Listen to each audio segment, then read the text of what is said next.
welcome to The Jig Is Up. My name, of course, is Darcy, and with me is the amazing, Me. good old Jason. How's it going, buddy? Good. How are you doing this evening, buddy? Oh, not too bad. It's a beautiful, beautiful evening here. I can't complain at all. No doubt. It is amazing. The trees are the sap is running. Yeah, absolutely. It's great. Finally starting to feel like we're almost getting summer now. Didn't even get a spring. Yeah, spring's not really a season. It's kind of an event. So yeah, no kidding, right? we had it, and I think it feels a lot like summer. Even the air was warm tonight when I was out walking, so it was great. Right on. Well, I wanted to get a few things out before we jump right into a bunch of stuff we got to talk about tonight. We got brand new, and I know I told people that we weren't going to be doing budget stuff for a while, but we got brand new numbers from the M&A. We got we're going to take a look at some of the corporations in the M&A, and then we're going to talk about a lawsuit in Manitoba. So that's what we're going to talk about tonight.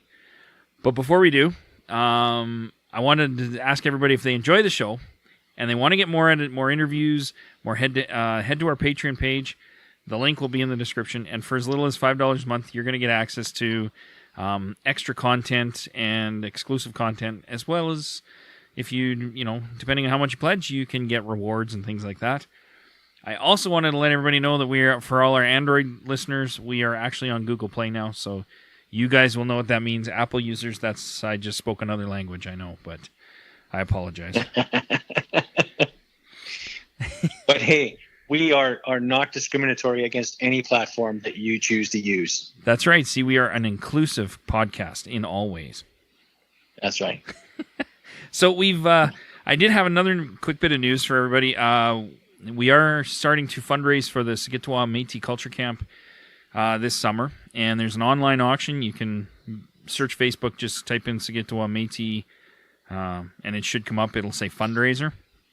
There's some really cool things on there, lots of beaded stuff, some really nice stuff, so get in there and bid, or if you have stuff you want to donate, take a picture and post it and get the bidding started. And at the very least, if you guys could go and just share the crap out of that with everybody you know so that we can get people on there and bidding.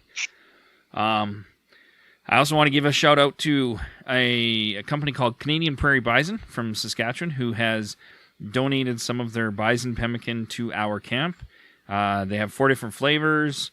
They have original, cracked pepper and blueberry, cranberry and snowflower seed. Or snowflower? What the hell's a snowflower? Sunflower seed. And Saskatoon berry. That makes more sense. Yeah. Well, sunflower, snowflower. I'm not used to summer yet, so you got to give me a little leeway. It's the winter berries. Yeah, that's right. But I've tried this pemmican a couple of times. It's absolutely amazing. And they have a lot of other products, so check out your grocery store and check out Canadian Prairie Bison. They're awesome. So, and now we can jump into the show. What do you think, Jay? Oh, T-ball it up, my friend. We have got some financials, and this stuff is exciting. It's very exciting stuff. And we're only going to give you the highlights, so we're going to try to keep it a little light. And, yeah. I did a comparison before. We talked about like salaries, travel, professional fees. I threw a couple of more things into this one because I found the Métis Nation of Alberta financials, obviously the Alberta Societies Act or whatever requires it, but they're a little more detailed in how they break down everything than some of the other provinces. Yeah. So it was actually quite nice that way, but let's start with the highlights. So you're talking salaries, and we're talking almost $2.8 million in salaries for the Métis Nation of Alberta. So what do you think of that number, Jason? Oh, I'm sure. I guess the big thing is, how many employees do they have? That's going to be the first question we're asked. And you know what? They don't actually tell you how many employees they have. We can count the regional offices and, Madam President up there in her Oval Office. But other than that, I don't know how many employees they have. I know they have administrative staff. I know they have, program people. So I don't know how many employees that is, unfortunately. It's a big number, and it would be nice for sure to know how, the number's impressive. No doubt about it. That's a lot of, but how many people is that spread over? It would be nice to know. It would be, and not to dog on them too much. I mean, if they have 25 employees, then that's, you're getting to be actually not that bad for per employee type thing, but it's still pretty high. The numbers that really kind of pop out for me more so than the salaries, although we'll get more specific on some of the salaries here in a bit because there's a couple that pop out. Not that I'm sure anybody could guess which ones those were. But so some of the numbers that really kind of stood out for me was things like travel fees or travel costs, professional fees, and the costs for meetings. Always. They're saying it doesn't matter which organization we look at. Those are the line items that blow our mind. Absolutely. We talked in our last meeting about this a couple episodes ago, or last meeting. What is in my head today? In our last podcast a couple episodes ago, we talked about meetings and how they need to start using maybe technology to do this. So let's start there. Let's just talk meeting costs. We got almost $200,000 in meeting costs. So $44,000 for board meetings, and then another $150,000 for just regular meetings throughout their different programs. Which, I don't know. I mean, that just seems so high. That seems like so much money. Well, we'll do the math for us, Darcy. What does that equal out to for the year? If you broke that down, what is that on a per month basis? Oh, now you're going to make me do math. Yeah, of course. So I'm just going to take that. Where's that magic calculator? That's right. So we're looking at basically $17,000 per month in travel. Month. Yeah, 17,000. So, so if you take that, I'm just going to see if I can. So we're talking almost $600 a day in travel. Travel expenses. Yeah. That's crazy money. Well, and that is high. I mean, it's. Oh wait, no, that was in meeting costs. Sorry, that wasn't in meeting travel. costs. Yeah. Yeah. So meeting that's costs. It's $600 a day in meeting costs. Yes. Now, what is interesting about that is, I can understand if they're, they do have meetings in Ottawa. They have meetings, in northern Alberta, that kind of stuff. So I understand a little bit of travel. But there was a few that kind of caught me off guard. That's meetings, though. Yes. We're talking $600 a day in meetings. Yeah, and that doesn't cover their travel to those meetings. So that meeting cost is like your coffee, your food, your rental of a room. I don't know. That's what we're talking meeting costs. Yeah. I mean, to put that in perspective, I think their annual general meeting was only $80,000. Where did I have their? Yeah, it was. Only. Yeah, well, yeah, only. But I mean, at least there you could say, okay, they're bringing everybody in. They got to hire dancers. They got to, they got food. They got. So I can understand some expenses there. And when they're catering to, with a 90% turnout of all of the Métis Nation members showing up, that's, I can understand that, right? Because they get high turnouts like that, don't they? Yeah, I don't know. Did you just slip into an alternate universe there? Something like that. So yeah, so we're talking $200,000, $600 a day in meeting costs. And like I said, the one that was interesting is that the AGM wasn't even as much as that for just the AGM. But another one that caught me off guard was where was it? The judiciary has some cost to it that I don't even think they have anybody on the judiciary. But the judiciary paid $18,000 in rent and almost $14,000 in professional fees for a body of the Métis Nation of Alberta that has no people sitting in it. Like there's nobody. They haven't had a judiciary for a few years now. So I'm not sure how they're spending money or what they're renting, but it's heavily overpriced. Yeah, you gotta love bureaucracy. It's amazing what a branch of your government can spend money on when there's no one there. Absolutely. Yeah, absolutely. Yeah. Well, you got to rent that case someone's there, I guess. Well, yeah, that's right. There's probably a room in the Métis Nation head office that the judiciary is supposed to sit in, and then you got to charge out part of the rent, I guess. But yeah, so I thought that one was weird. And then they had So it was actual travel then. travel came out to almost 600,000 for the year. So that works out to about $50,000 a month, just under $50,000 a month for travel. So I'd really love to know from these local boards, you know, is that trickling down to them, or do we got all these regional people? Are they all getting expense paid trips all over the place, or what? Well, I know that they're definitely not bringing in members and flying members into meetings, so I'm pretty sure it's just for their executive to travel around and do the handshake and meet and greet. So that works out to, on a 30-day month, that's about $1,600 per day, all year round, for travel, just for hotels, meals, and things like that. So just on travel. It's I don't know. See, those numbers stand out for me. I can't. And then what actually is the more alarming thing out of all of these numbers, and just to kind of bring it to perspective for people. So they spent $44,000 on board meetings. They only spent $50,000 on cultural activities. And there's everything you need to know. Yeah, so that's where all your money's going, right? Yeah, so when you just compare cultural activities to their meeting costs, we're talking they spent 25% of their meeting costs on cultural activities. So it kind of puts things into a huge perspective there as to what exactly it is that they're spending money on. There was not I did not see any huge amounts for housing or anything in there.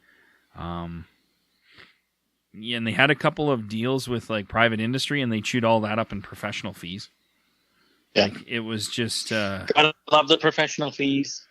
Well, and yeah, like $1.5 million in professional fees. Like, I mean, my good God, how many lawyers do these people need? I can tell you that the law firm that they're using is doing quite well. Yeah, well, whoever's getting that money, I'd like in on some of that action, because that's killer.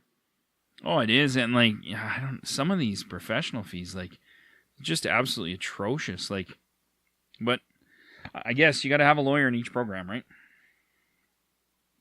Well, yeah, I guess. I mean, if that's how it rolls, that the lawyers are allocated more money than anything to do with actual culture.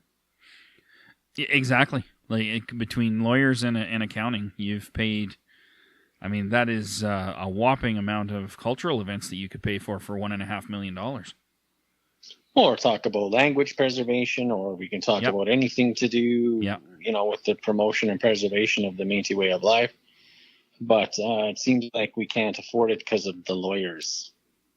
Well, that's just it. And it seemed like at every meeting that they have, there is lawyers there, because for every breakdown of whatever they're doing, there's professional fees.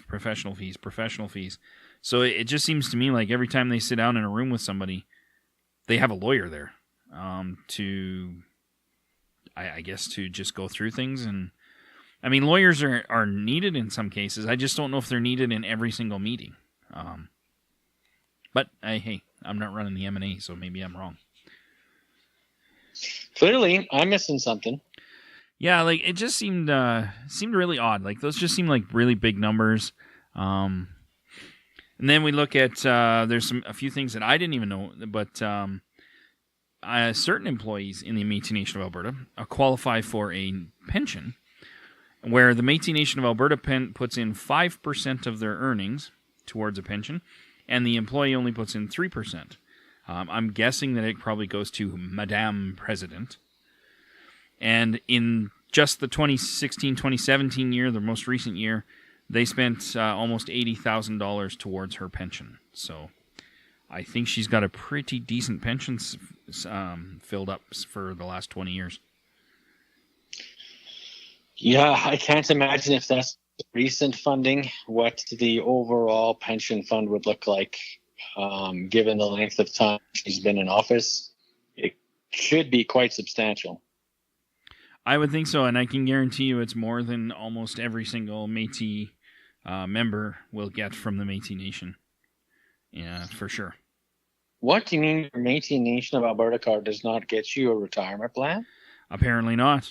And then what I thought was interesting too was the range in salaries for the regions, and that's the part. Like I kind of understand if somebody's been there for a long time, but to me they're just positions. So it's like, Region 1 gets paid X amount, Region 2 gets paid the same. I don't know. If you have, because I was thinking, well, maybe there's a drastic change in the amount of people they represent or land mass, but I'm like, well, but if you're doing it that way, then you should make it equal. And so I thought it was weird that the salaries for the regional presidents ranged from $52,000 to $77,000, which is it's quite gap. And I do realize that living in some places in Alberta does cost more than living in other places, and so.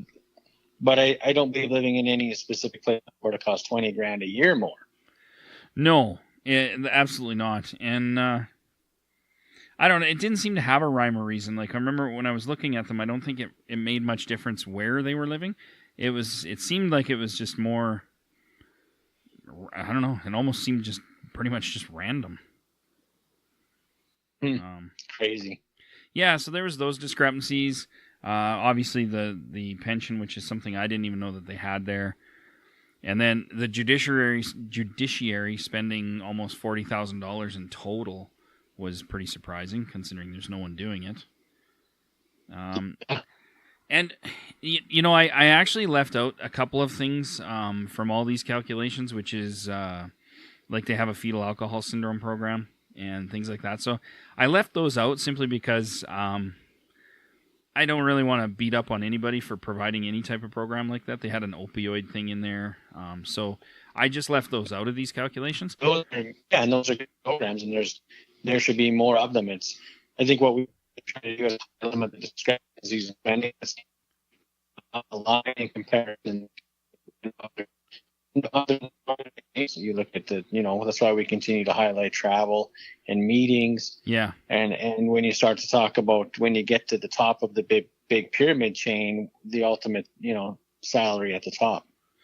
Absolutely. Yeah. And, but the one I had to mention was the child and youth advocate, which actually I don't want to mention.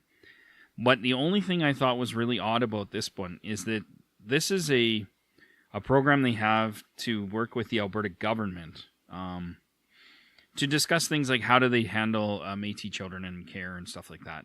So I don't know how effective they have been. I don't know anything like that or any of the outcomes.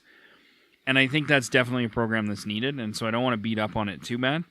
But what I thought was weird is they had like $25,000 worth of travel and meeting costs, but it's the Métis Nation of Alberta is in Edmonton, and the government of Alberta is in Edmonton, and that's where I didn't understand why they spent $25,000 in meeting costs and travel. Like, how do you travel within Edmonton for $18,000 a year? And yeah, I don't know. And so that's where, like, I would love to see that program be even more successful or do more, be bigger. But the truth is, in all of those kinds of programs, were some of the smallest amounts of spending that they had.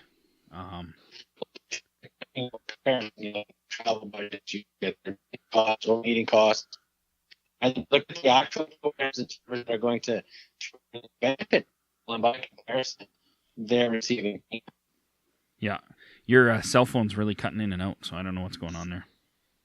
Oh, is it? Yeah, it was crazy.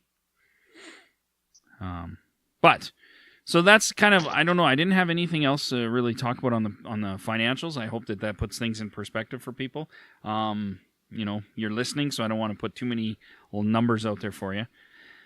But I did want to have a quick look at a little bit closer on the Métis Nation of Alberta corporations they own. And that's what's fun, yeah. Yeah, I think this has nothing to do with numbers. This has more to do with who sits on the boards of all of these things. So the Métis Nation of Alberta Association owns one, two, three, four, like four different. Oh, that's yeah, four different corporations within it, as far as I know. Well, what I thought was interesting is there's the same three directors on almost all of these boards. So you have a nonprofit owning a for-profit corporations, all registered, all legal. But then the people from the nonprofit are running the for-profits as their board of directors. So to me, it kind of signals a little bit of maybe impropriety, or I don't know. It seems weird. Like Audrey is on almost all these boards, I think, except for no, she's on all of them. So isn't that a conflict of interest? Don't you think? Well, I think this really highlights, like, if you wanted to go through, why don't you just mention what the companies are? Okay, so there's Métis Nation Holdings, there's Cree Productions, there's Métis Crossing, and there's Métis Urban Housing Corporation. Right. And so the big challenge I have is we see that not only does power go right to the top, but we have the division of these corporations underneath of the umbrella, and yet we have the same people on it with their finger in every pie. Absolutely. And what you don't see is that in the financials that the Métis Nation of Alberta presents, it does not include any of these corporations because all of them are separate legal entities, isolated away from the nonprofit, I guess, in the legal sense. So how much does Audrey, Madam President, make on salaries from four different corporations, for-profit corporations? And then how much does she make on salary on the M&A side? So the M&A side, she made $150,000. But is it reasonable to say she's going to make $50,000 on each corporation? That's a pretty hefty amount of money. Yeah.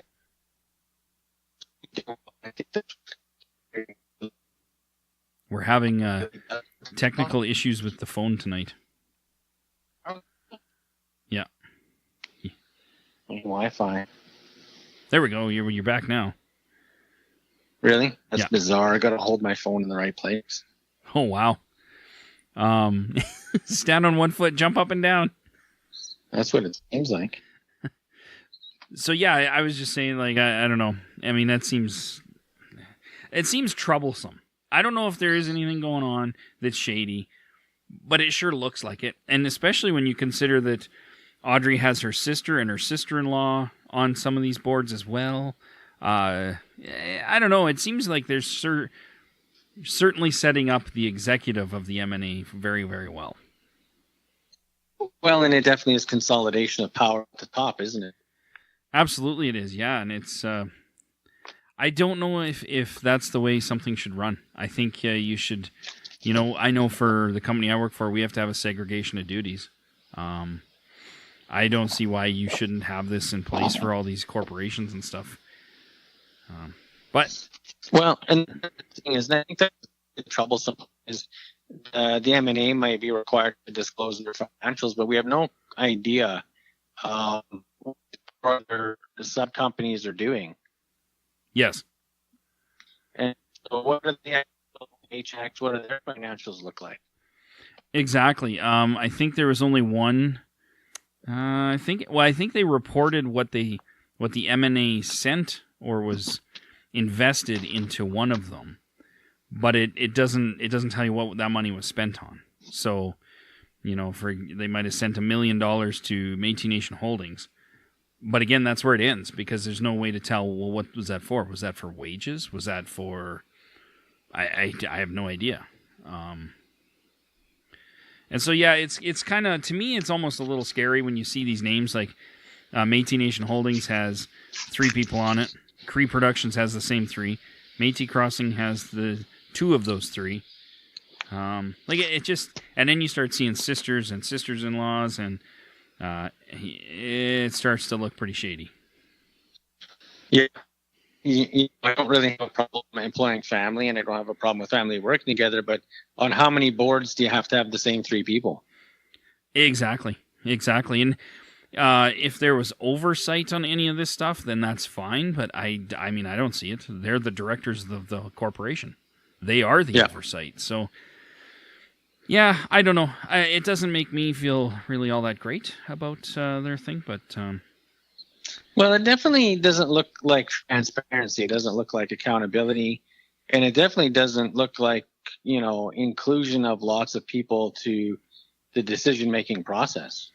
Well, that's just it. Like when they do their AGM and they're talking about budgets and financials, they're only talking about the Métis Nation of Alberta Association, the non-profit stuff. So where are these financials? Who's overseeing these?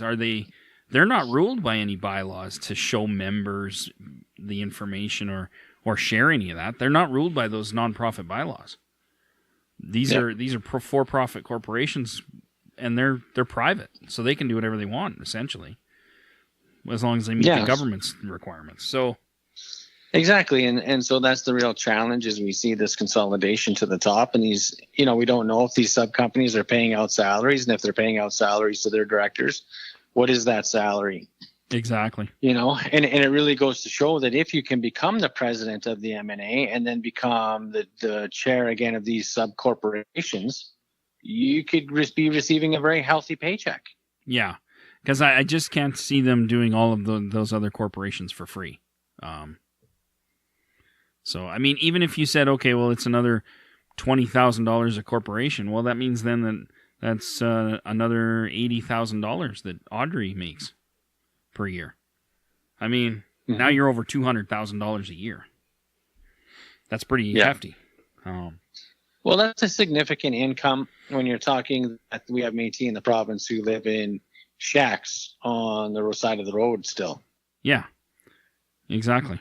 And on top of that, you have all these problems going on. You have, people mad because regions aren't being open with their financials. You have human rights violations being filed. You have all these things going on, and but you're kicking back with $80,000 a year pension and a couple $100,000 in salary, man. I mean, that's a pretty sweet gig, to be honest with you. Well, and I'm surprised there's not a whole lot of more people trying to run for the top office. Oh, absolutely. I can see why she wants to hold on to it for 25 years. No kidding. You got to get that pension maxed out. Well, and now that they only said in term limits, now that she's going to retire, you think there'd be a lot more people clamoring to get a 6-figure income. Yeah. And a kind of a pretty much a gold-plated pension. Absolutely. And the other thing is so she does, let's say she either retires or doesn't win her seat as the president of the M&A.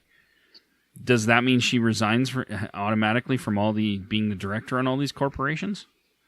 I don't think so. That's not a rule. So yeah, and the thing is, I guess the bigger problem is, and maybe some of our listeners can clue us in, is it only the president of the M&A that can sit on these sub boards or these other corporations, or are they independent so that even if she stepped down, then there's no guarantee that a new M&A president would have any say in these other corporations? Well, that's right. So she steps down from one position, but she's still got 4 going. I mean, I think on Métis Urban Housing, she might be out on that one, but that's the only one that I know of that she probably would be out of. And even there, I'm going with a hunch, really, more than anything. So, but, yeah, I don't know. And I don't know either. I mean, these other ones seem like they're pretty isolated away from the M&A, so maybe she stays and collects a night even better, collects her pension and a wage, pretty hefty wage. That'd be nice. Yeah, not a bad gig. I think that's the real biggest challenge I have is it's, on a comparative scale to a lot of Métis people out in the province. We're talking some pretty significant numbers in salaries and income. And again, it really not a lot of transparency, not a lot of openness and accountability to the people. And it really smacks of this colonialism of consolidation of absolute authority to the top. Oh, for sure. Well, and it really bothers me, not because I think that people shouldn't get paid to do this stuff. I mean, if they could triple their spending on all this stuff. If you could go from community to community in Alberta and see thriving, strong Métis communities that have great access to great housing and great economic benefits from being part of the Métis Nation. If they were doing things like that, I would be like, well, whatever. If they're obviously keeping their Métis happy, so good on them. I would have nothing to say about the financials, but the truth is I do not come across a lot of happy people with the Métis Nation and how it's run, and like you said, the lack of transparency. So, if people aren't happy and you're only getting like, what did we say, but like a 1% turnout in votes and all this kind of stuff, this money is ridiculous. Then it is ridiculous. Well, if you look at at the end of the day, what was the total budget? I don't have it right in front of me. They had a total. Well, out of the numbers I had, it was 5.1, but that was not the total. I can't remember what the total is. I'm going to guess around $6 million. Yeah, so what we can say is an organization that is receiving north of the $5 million mark for its operating budget, and you ask yourself, how many people and how many communities in Alberta is that money benefiting? Yeah.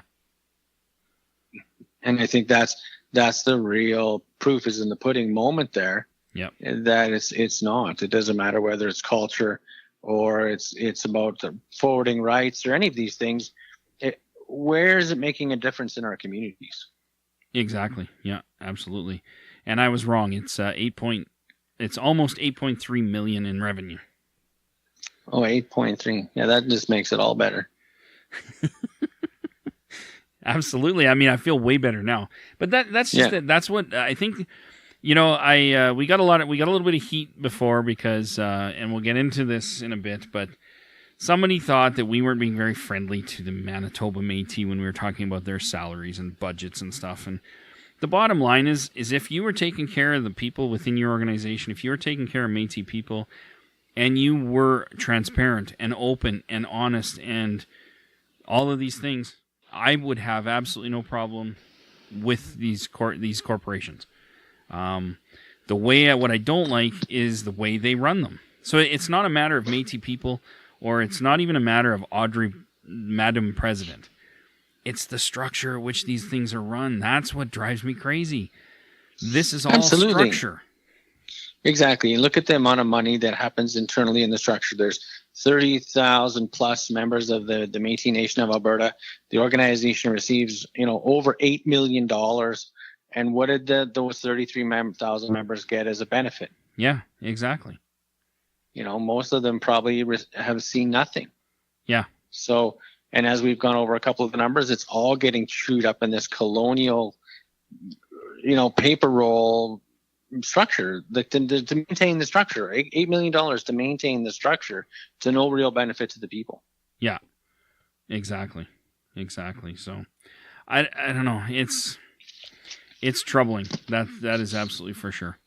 And I don't know. I don't know how to get my brain out of not being overly concerned about it. I don't know how people can just be like, well, whatever, they're doing the best they can and move on with their day. Like, to me, this is the kind of stuff that just kind of gets under my skin because I don't begrudge them their money, but like we said, it's just a matter of the services people get, and I'm not seeing it. So it's kind of like how I feel about taxes right now. I'm paying a whole lot of taxes, but I'm not seeing a whole lot of services come back. I mean, the roads are shittier than ever, and there's potholes all over Calgary. So, I bitch about that stuff the same. It makes you wonder. You could probably do a lot for a lot of Métis people in the province if you just took 33,000 members and divided 8 million up. Yeah, exactly. So, I don't know. I mean, if people think we're off our nut and they want to comment or send us comments, métispodcast@gmail.com, and you can do that. But I don't know. These things concern me.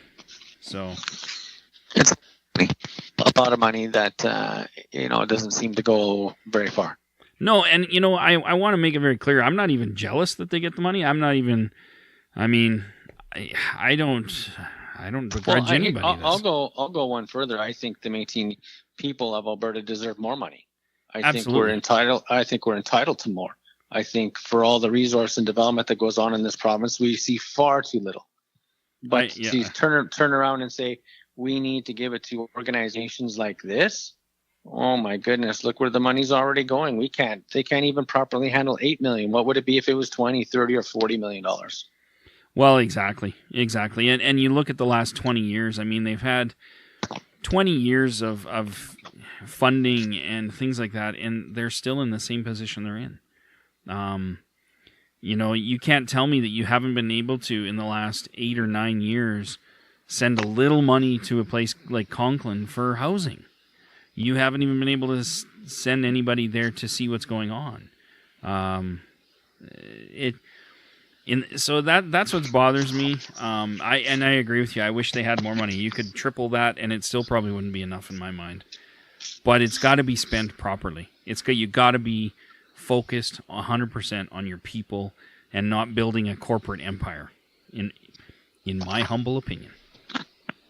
Yeah, I'm with you on that one. I think if the money isn't going to the Métis people themselves, and it's just going to be maintaining an organizational structure that you want to call government, I think that is the problem. And people who support that, I think, have spent far too long in the colonial mindset and have lost the value of their own position in that conversation. Absolutely. And the one thing I didn't notice in here was, like, there's not a whole lot of economic development for the actual Métis Nation of Alberta. So they're not building corporations that go out and get contracts and actually bring in profit to stabilize their funding, to cover funding, to provide better services.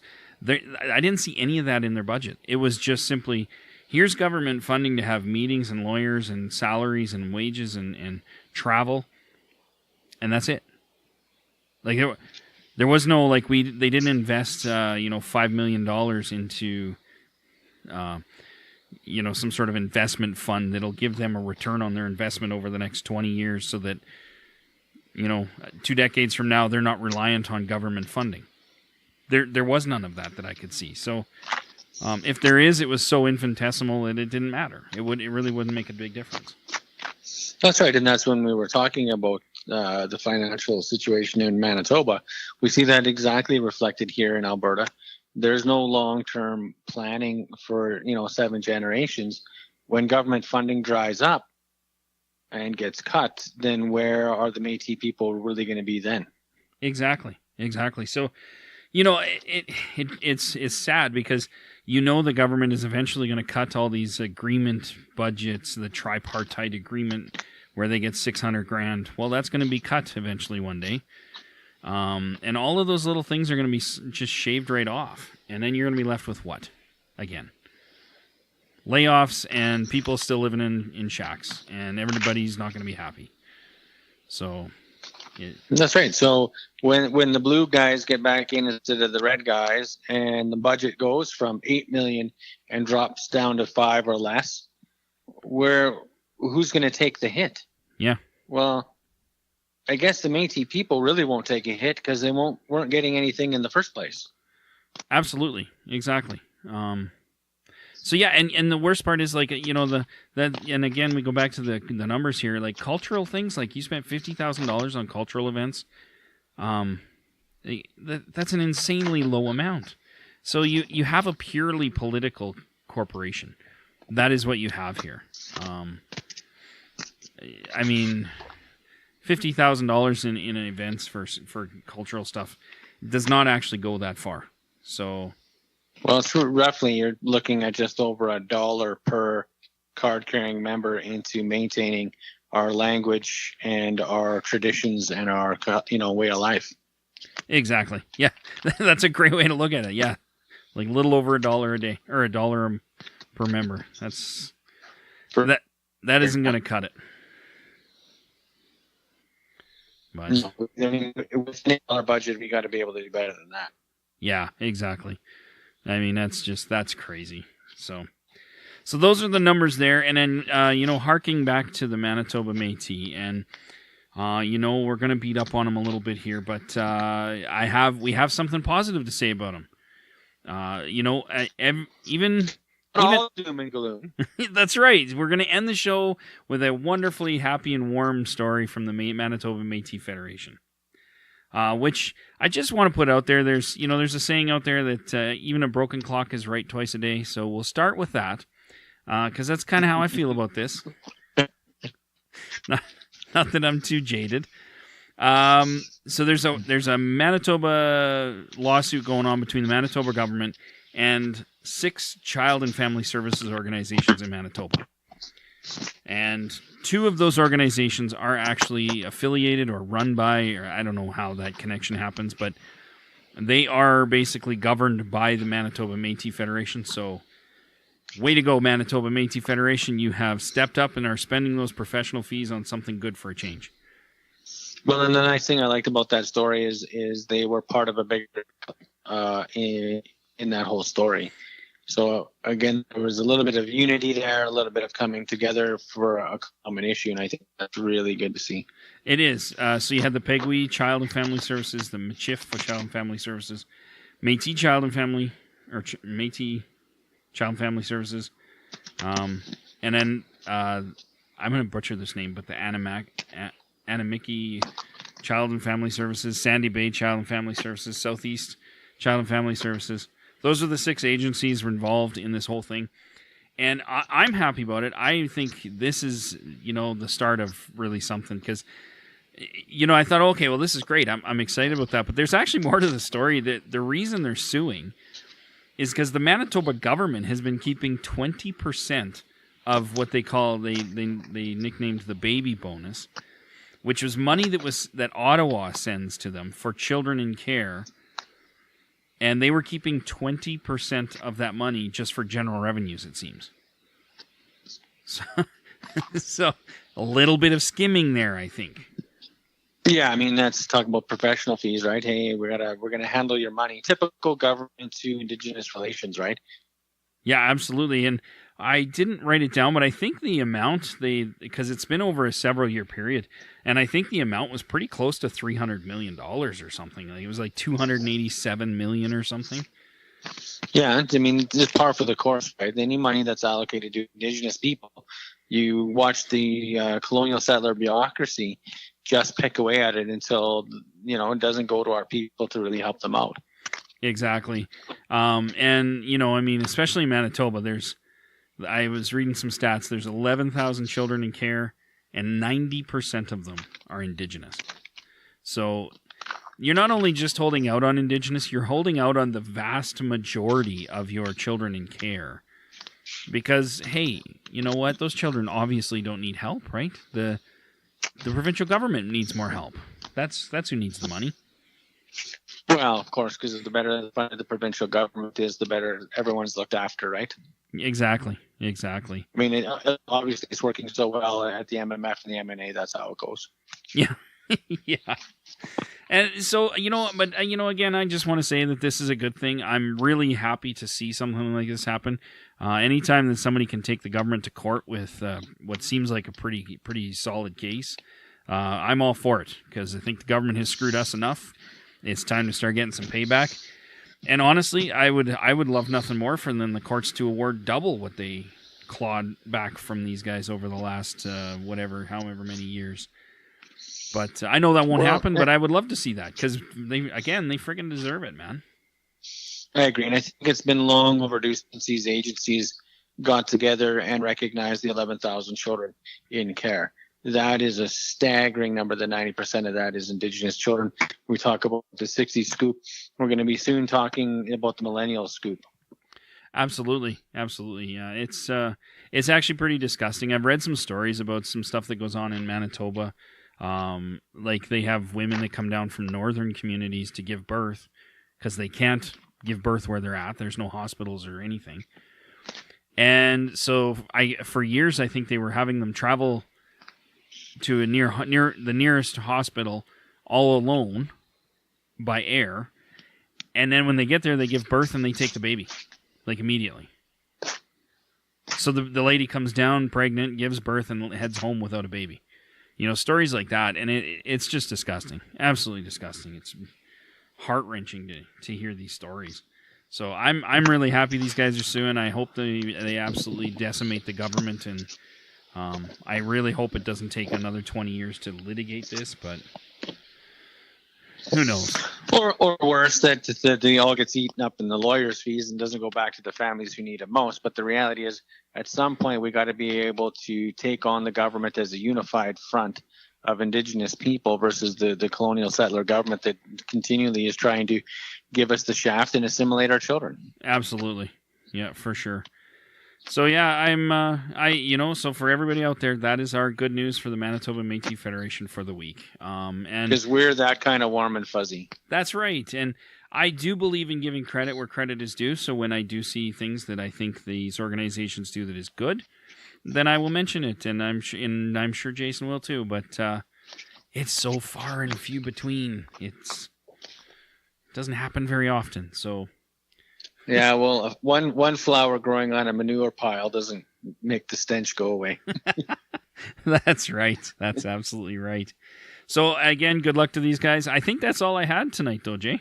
I think that's... Yeah, pretty much. I think, it's the same old, we talk a lot about, but as these financials come out, I know kind of is the same go around that we had, not that long ago, but we try to make people aware and bring people up to speed that this isn't just a province, that this is a universal organizational problem.